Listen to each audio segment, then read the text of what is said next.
m'appelle Louane. Je vous dis direct, on déteste le racisme. Mais pas n'importe lequel, celui en lien avec la couleur de peau. Enfin non, on déteste toutes les formes de racisme. Il y en a trop malheureusement. La couleur de peau, les origines, les orientations sexuelles. Par exemple, comment réagir si vous, oui vous êtes noir et que vous marchez dans la rue et que tout le monde vous pointe du doigt en chuchotant. Regarde, regarde, il est noir. Comment réagissez-vous? Oui, encore vous. Vous êtes un homme qui aime les hommes et que tout le monde vous pointe du doigt en chuchotant. Regarde, regarde, il se donne la main. Comment réagir si vous, oui, toujours vous êtes d'origine asiatique et que tout le monde vous pointe du doigt en chuchotant. Regarde, regarde, il a les yeux bridés. N'oubliez pas que c'est nos différences qui font nos forces. Et on est tous la même, Et on est tous la pièce d'une seule et même puzzle qui forme à la fin quelque chose de beau. Le racisme, c'est chiant, car ça peut faire mal à certaines personnes. Les hommes politiques fous, c'est chiant, parce qu'ils n'écoutent personne. La pollution, c'est chiant, parce que ça ne sert à rien et ça détruit notre belle terre. Le cambriolage, c'est chiant, parce que la seule chose que ça déclenche, c'est la tristesse d'avoir perdu un objet. Les bombes atomiques, c'est chiant, ça tue tout le monde et ça n'épargne pas les enfants sages. Les petits frères, c'est chiant, parce que ça fait un boucan pas possible à 5h du matin, ça crie, ça se chamaille, bref, c'est chiant. Les saisons, c'est chiant, car quand on a enfin réussi à empiler sa combinaison de ski, il y a le printemps qui sera beau. Les faillots, c'est chiant, surtout ceux qui disent « Madame, plus tard je serai comme vous » ou alors ceux qui lèvent la main en poussant des petits cris. La patrouille, c'est chiant, parce que ce sont des chiens qui font des actions ennuyantes. Les moustiques, c'est chiant, parce qu'ils viennent nous réveiller chaque nuit. Les photos de famille, c'est inutile. Quand on s'amuse avec nos amis ou nos cousins, et les parents nous demandent de sourire ou de regarder la caméra. Se composer, c'est inutile, car cela met 1000 ans à appliquer. Le tricot, c'est inutile, car c'est dur et il n'y a que les mamies qui arrivent. Le réveil à 6h30, c'est inutile, parce que quand tu commences à 8h, tu peux te lever à 7h, et c'est chiant. Les paillettes et le rose, c'est inutile parce que c'est moche. En fait, ce qui est chiant et inutile, c'est l'humain. Où on peut y mettre des frites, des cordons bleus, du ketchup, mais surtout pas des légumes. J'en ai mangé un des tacos à chaque fois que j'en mangeais. Ma mère, elle venait comme ça et elle me disait « Tu manges encore ça? Prends plutôt une soupe !» Dans la tête, je me dis « Mais wesh, elle a perdu la tête! Un tacos? Une soupe? Une soupe, ça vaudra jamais un tacos !» Et là, elle me dit « Bah alors prends un tacos végétarien !» Dans ma tête, ça explose.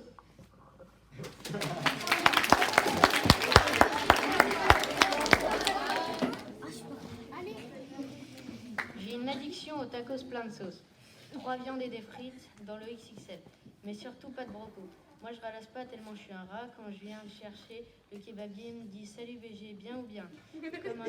Comme d'hab, un XXL. Pour moi les tacos c'est mieux qu'une lambeau. Franchement, qui n'aime pas? Quand j'ai appris que c'était le cas de mes amis, je suis partie dans une longue et profonde dépression.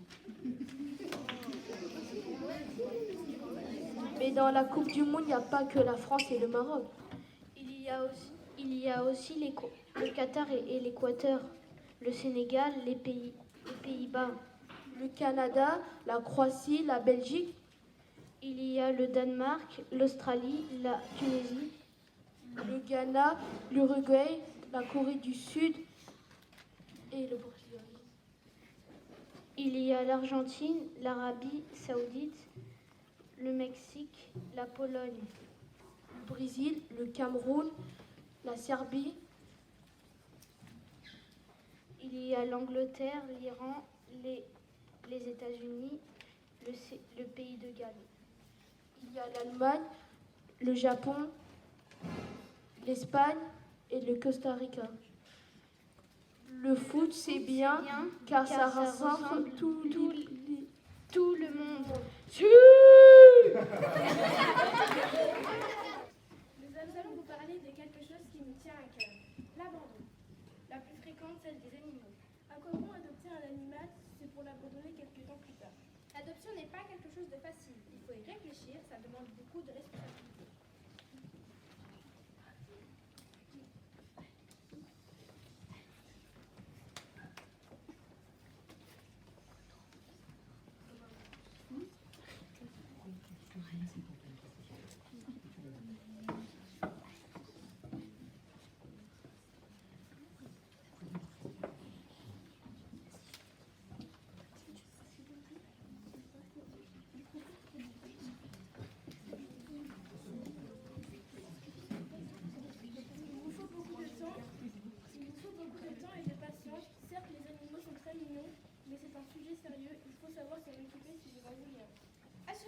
sur une personne pour les garder quand vous allez en vacances.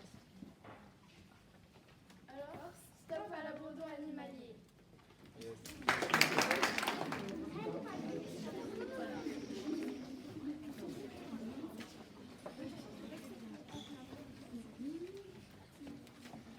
Je suis complètement d'accord pour pallier à l'humain.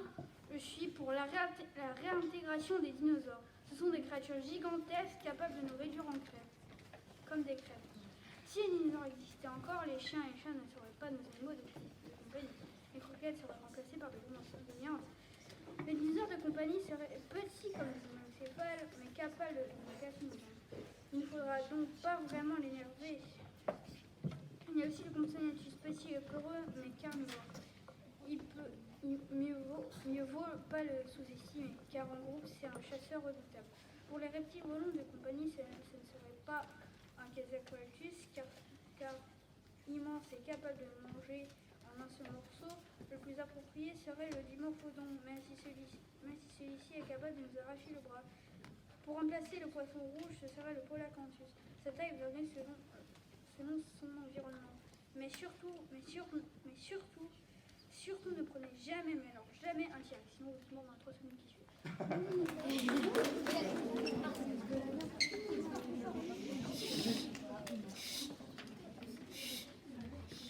Contre la dépression, on te conseille la pâtisserie. Car la pâtisserie, c'est du gâteau, une boulangerie, j'ai les crocs, les macarons dansent en rond et les casseroles dansent la farandole. Les cookies et les chichis, c'est la vie. Les bonbons, c'est très bon. Les éclairs, je les préfère au chocolat ou au nougat. La pâtisserie, c'est la vie.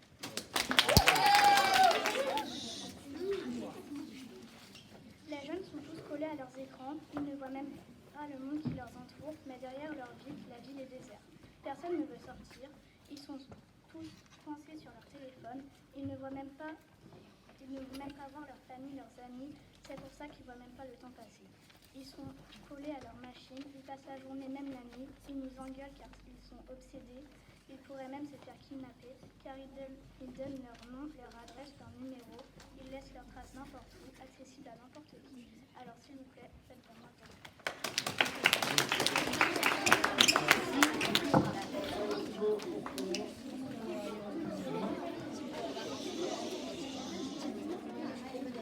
Nous les gamers, on est comme ça sur notre canapé du matin jusqu'au soir. Et les devoirs, vraiment, c'est nos pires ennemis. Je pense que dans la salle, je suis pas le seul à pas aimer les devoirs. Et il y en a qui croient que les jeux vidéo, c'est la réalité. Bah non, Fortnite, c'est pas la réalité. Tu vas pas tirer comme ça sur les gens comme aux États-Unis. Après, il y a des jeux moins violents comme les jeux de voiture. Mais tu vas pas conduire non plus comme ça dans la rue. Et il y a des gens qui pensent que les gamers, c'est des gens à manger c'est des enfants à manger des chips comme ça devant leur télé et aux jeux vidéo. Et bah sachez, mesdames et messieurs, que ça, c'est la définition des gamers.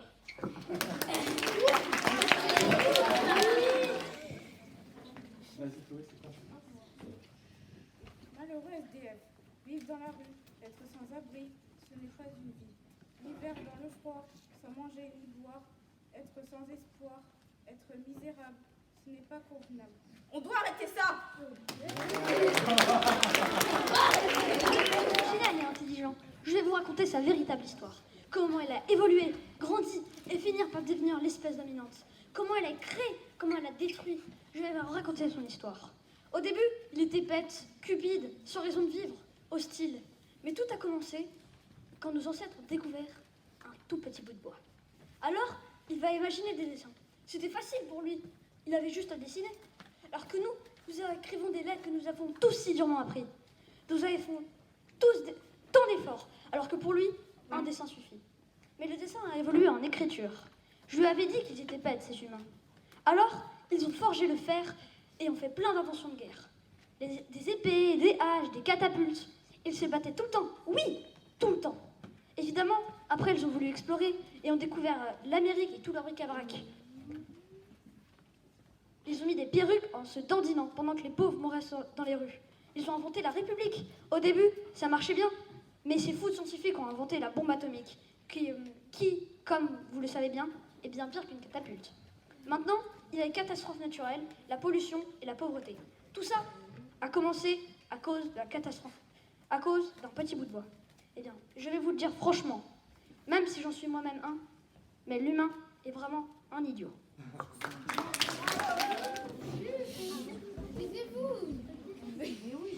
Stop la pollution. Dès que vous avez une bouteille vide, vous la lancez par terre. Vous n'avez même pas idée de ce que ça fait à notre planète. Les pauvres animaux qui n'ont plus d'habitat, c'est à cause de vous. Les ours polaires qui ne savent plus où aller parce que leurs glaciers fondent, c'est à cause de vous. Les petits oiseaux qui n'ont plus aucun arbre, c'est à cause de vous. Il y en a plein d'autres, mais c'est trop long à dire. Bientôt, vous ne pourrez plus aller à la plage, ni vous baigner dans notre bel océan, car il sera pollué, rempli de déchets, à cause de vous. À force de jeter vos canettes, vos sacs en plastique, vos papiers de bonbons, le monde sera invivable, à cause de vous. Ce n'est pas très compliqué de mettre une bouteille dans une poubelle, alors faites-le pour sauver la planète, et là, ce sera grâce à vous. Un continent si vaste et si grand, si beau, si froid et si chaud. Des forêts à perte de vue, des villes immenses, des terres glacées. Le Canada, les États-Unis et tous ces autres pays gigantesques. Les chaînes des montagnes, la cordillère des Andes, les fabuleuses cités d'or. Mais le plus important, roulement de tambour, leur délicieux hamburger. L'Océanie, avec l'Australie, ancienne colonie anglaise, les kangourous, le désert, les crocos, Sydney, le théâtre, la mer, les grillades sur la plage, chipot, merguez, brochette, la Nouvelle-Zélande, les All Blacks, les koalas, paresseux et tout mignons, mangeurs d'eucalyptus, les wombats, petits animaux qui font caca des cubes.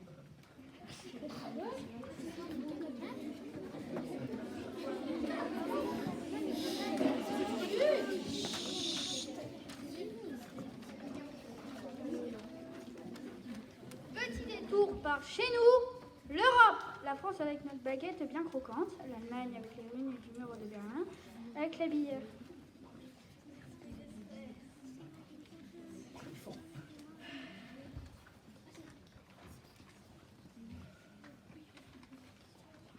Petit détour par chez nous, l'Europe. La France avec notre baguette bien croquante, l'Allemagne avec les ruines du mur de Berlin, avec la bière.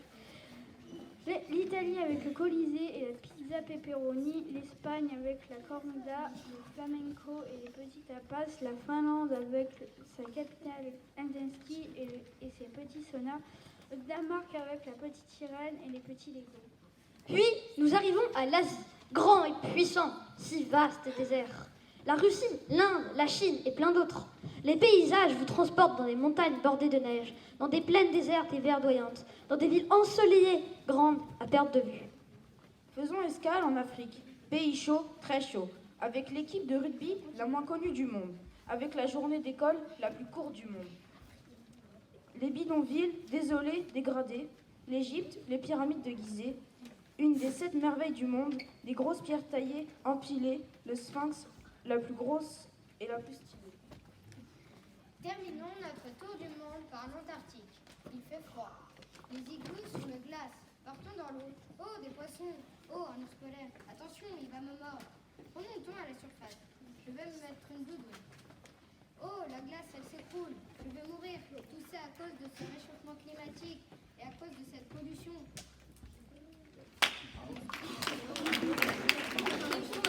Le vent nous caresse en nous réveillant. Le son de la mer dans les coquillages, l'océan nous regardant nager au bord de la plage. L'océan nous observant au pied des palmiers sous un soleil d'été. Tous ces bateaux abandonnés, ces poissons aux 1000 couleurs dans les filets des pêcheurs. Tous ces fruits exotiques et ces transats sous les tropiques. Le dessin, c'est un art, c'est une passion, c'est de l'imagination, c'est une histoire.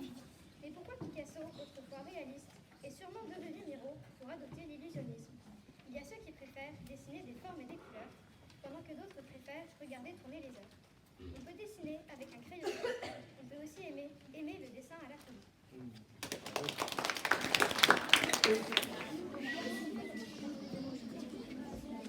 Je vais vous raconter une histoire, celle d'une enfant nommée Julie. Elle vivait avec sa mère. Son père était mort quand elle était bébé. Sa mère, ruinée, dut se remarier.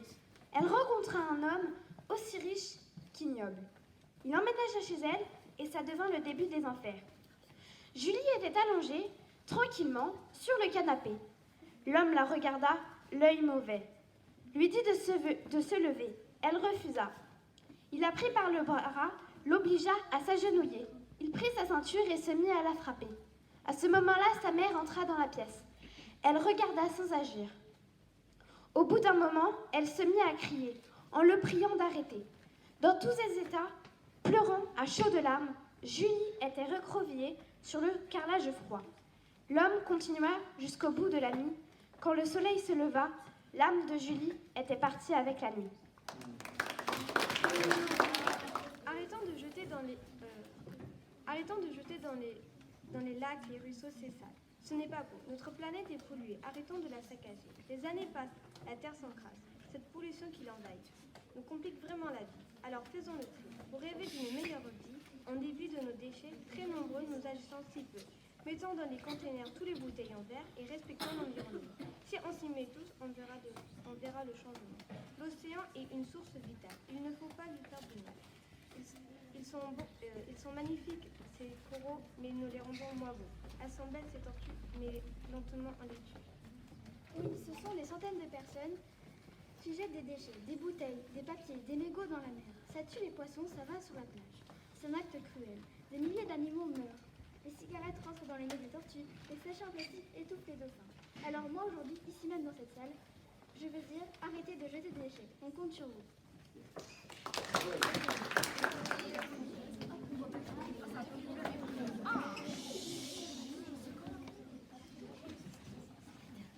L'avion, la voiture, le bateau, des choses qui polluent, mais qui servent à se déplacer. L'eau, la mer, l'océan, la tranquillité. Les chevaux, la ferme, les prés. Le camping, la forêt, le calme. Les immeubles, les monuments, la ville, les montagnes, les Pyrénées, les Alpes. Voyager dans le monde matériel et immatériel, dans la vie et dans la mort. Même moi, je ne sais pas qui je suis. Si je suis une bonne ou une mauvaise personne. Je ne sais pas. Le nom, le prénom, ça sert à quoi? C'est quoi la personnalité? La raison d'être, la raison de vivre.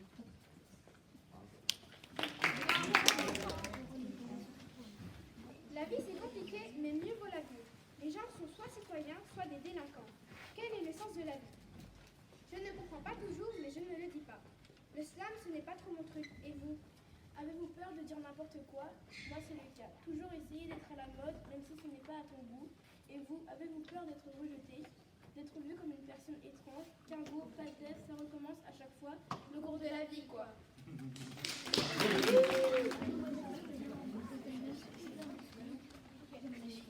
Le harcèlement, c'est du gâchis. C'est drôle pour personne. Le harcelé, la victime, le cobaye. C'est comme si on testait notre méchanceté. On se fiche de lui. On se demande, ça sert à quoi? Je vais vous le dire, ça sert à rien. Les harceleurs, c'est eux les coupables. Leur but, accabler le harcelé. Après, ils se sentent coupables, ils essaient de s'excuser. Mais moi, si je me fais harceler, je ne pardonnerai pas avant des jours. Les témoins, ils se taisent, ils ne disent rien. Ils assistent à l'action comme à un spectacle. Quand le rideau se baisse, quand c'est fini, il est trop tard. Il n'y a pas que les amis, il y a les parents aussi.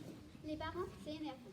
On doit manger des légumes, on doit ranger notre chambre, On doit faire le ménage, on doit faire nos devoirs, s'occuper des animaux, on doit se coucher et se lever tôt, on doit vider le lave-vaisselle.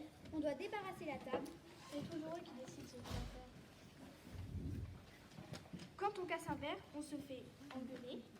Et quand c'est eux, ils disent « Oh mince !» La vie serait quand même mieux sans les parents, car on pourrait manger ce que l'on veut tout le temps, on pourrait faire ce qu'on veut dans notre chambre, On ne ferait jamais de ménage. on ne ferait pas nos devoirs, on pourrait se coucher à l'heure qu'on veut, on laisserait nos assiettes sur la table.